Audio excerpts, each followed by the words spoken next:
Okay, so this is gonna be weird. Hey guys, so I had a different video planned for today, but something happened yesterday. Actually, you probably already know what this video is sort of going to be about, depending on the title. I went to post about it on Facebook and Twitter. As the post began to get longer and become more of a paragraph, I figured I might want to just make a video about it.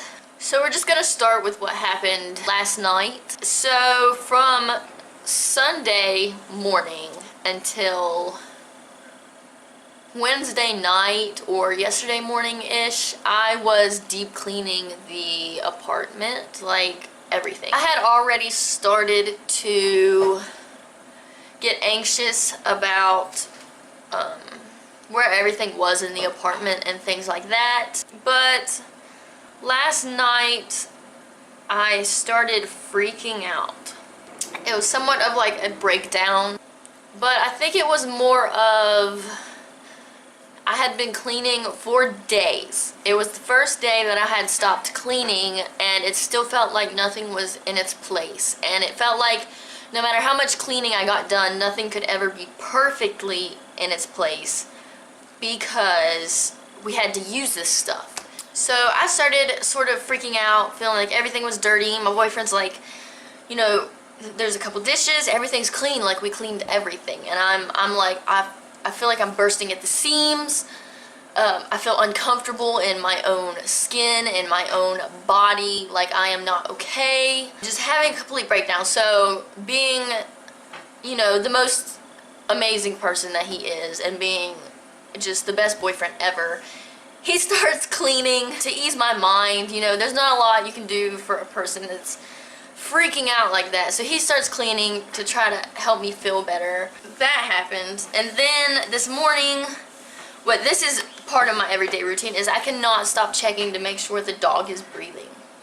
It's a constant thing. If she's laying down or I can't see her, I'm constantly chasing her down to make sure she's breathing. If I wake up in the middle of the night, I make sure she's breathing. I make sure my boyfriend's breathing. Me just looking over, getting completely still, making sure like her body is like rising and falling and that she's okay. And if I can't see it, I will get up and go over and feel her over and over and over. So I was about to post on Facebook something like the troubles of having this or that and explain what I was thinking about, and I decided to make a video about it. I'm just going to start with how I was diagnosed with Tourette's and OCD. I remember that we went to my doctor. He was my doctor, my family doctor from when my mom was pregnant. He was my older sister's doctor as well before I was born. So he had been a family doctor for a very long time.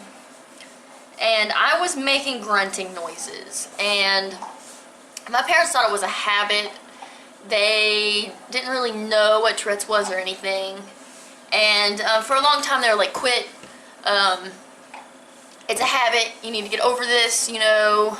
Not their fault, they didn't understand. It wasn't something that was as known back then or as understood. I don't think I knew I was doing it at all. Which normally you don't when you like have Tourette's as a kid. You don't think about it.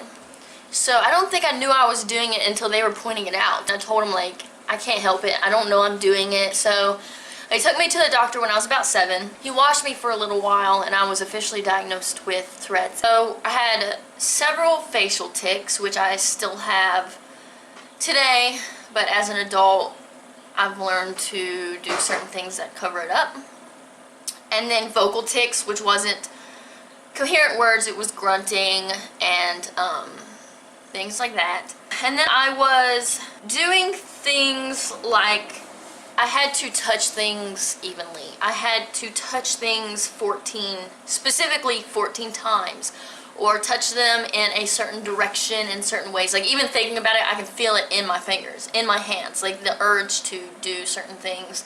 And that was, I suppose we maybe thought they were tics, but quickly I was diagnosed with also OCD. I have many different symptoms of OCD. The touching, counting, the checking, the thought of germs. I'm not germophobic, as far as I know. Not diagnosed with germophobia. I think about certain types of bacteria. Face bacteria, food bacteria, and I also have to have things in their place or I feel overwhelmed. So quickly, as I was being diagnosed with Tourette's, also vocal Tourette's, and extreme OCD, I was around 7 or 8, put on a medicine called didnt. Now I don't remember what I was started out on, but I remember I ended up on the maximum dose, and I took half of it in the morning and half of it at night. I suppose it kept it under control until I grew out of a lot of it, or until I learned to mask a lot of it as well. I was on it until I was 19 or 20. When I would forget it, I would start going through extreme physical withdrawals. I was just on it for so long that my body was completely dependent on it. I would know the second it was time for me to take it because I was on the maximum dose, but my body I had been on it for so long, my body was already used to it, and I couldn't take more because it was the maximum dose. So I was already starting to go, by the age of 19, well, before the age of 19 or 20, I was going into everyday, I wouldn't say full-on withdrawals. I just feel bad around the time that it was for me to take it. So I tried to get off of it for a couple years, and I would always end up taking it again. Because the thing about medicines like that is you're supposed to wean yourself off of it. It can be dangerous for you to quit cold turkey, a medicine like that. But if I tried to even go down a little bit where it was already not enough, I would start feeling so sick, I would take what I needed, like my normal dose. And this went on for years of me trying to not take it every once in a while, and I always would. So when I was about 19 or 20, it was time for me to fill my medicine, and I just didn't. So I did go cold turkey, and I just didn't take it.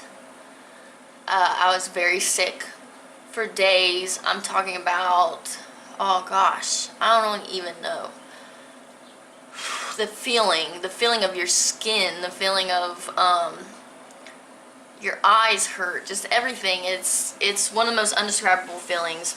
But I would look here, and if I went to look over there, it's like it would skip everything in between, and it would hurt. It would suddenly start ringing in my brain, and I was just sick. But I got through it, and I'm okay now, and I'm not on it. I'm 24 now, so it's been 4 or 5 years. After I quit the medicine, I learned that my vocal tics had definitely gone away. I no longer have vocal tics. A lot of the time, they don't want to put people on medicine for Tourette's and whatnot. It makes you very apathetic. My doctor at the time said that one of the main reasons he suggested I be put on medicine because I was so young and I was having vocal tics. He thought it would be beneficial for me. So I'm not sure exactly how that works. I'm not sure if I grew out of it in general, or if the medicine helped suppress it until it was no longer a tic or a trigger. I'm not sure exactly how that works, but I do have several tics that are newer things for me. Within the last several years, I have gained certain tics as clenching muscles until they hurt, which is my left side. I'll clench this back muscle all the way down my arm, my side, all the way down my leg, and my feet, and then curl my toes. Sometimes it is so bad, it starts hurting me because I'll keep doing it and keep doing it.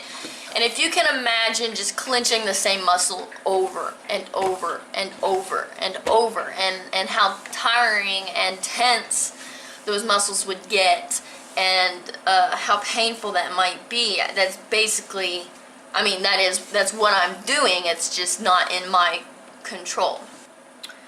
I do still have facial tics. they're not all, it's more in stressful situations. Crinkle my nose, I will I will clench my neck.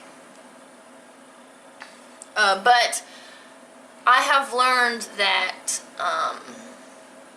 I can rub my face to make it seem like a normal everyday motion, when in reality I just want to. There are certain tics that I just do still without thinking about it, and certain tics that I can hold back until I can cover them up or do something about it. Some tics are a lot harder to make seem natural than others, but thankfully, I mean, I've known people for a while who never realized I had Tourette's, which is wonderful. That has been something that I guess I'm thankful that I have been learning to deal with since I was young, because a lot of people develop it in their teens and they still have a while before they learn how to deal with certain things, or it's so bad for them that they just can't. OCD is OCD and Tourette's, anxiety, depression, things like that all go hand in hand. OCD is an anxiety disorder.